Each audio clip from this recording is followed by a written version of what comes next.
বাড়িতে ছোটোখাটো কুটা কাটার সময় অথবা কোনো কিছু কাটার সময় হাত বা অন্য কিছু কেটে গেলে কী করবেন? চটজলদি মাকড়সার জাল নিন। এতে রয়েছে অ্যান্টিসেপটিক ও অ্যান্টিফাঙ্গাল ক্ষমতা। আরও রয়েছে প্রচুর পরিমাণে ভিটামিন কে, যা দ্রুত রক্ত জমাট বাঁধতে সহযোগিতা করে। প্রাচীন বাংলার ইন্ডিজেনাস মেডিসিনে এর ব্যবহারের কথা উল্লেখ আছে। প্রাচীন গ্রিক ও রোমান সাম্রাজ্যের সৈন্যরা ক্ষতস্থান সারাতে এই মাকড়সার জালের ব্যবহার করত। কেটে যাওয়ার সঙ্গে সঙ্গেই স্থানটি চেপে ধরে রাখুন। এবার সংগৃহীত মাকড়সার জালটি আক্রান্ত স্থানে ভালোভাবে সুন্দর করে পেঁচিয়ে দিন।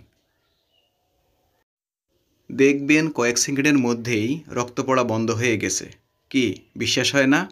বিশ্বাস না হলে একবার লাগিয়ে দেখুন। তবে মনে রাখবেন, মাকড়সার জাল যেন কোনোভাবেই অপরিষ্কার না হয়।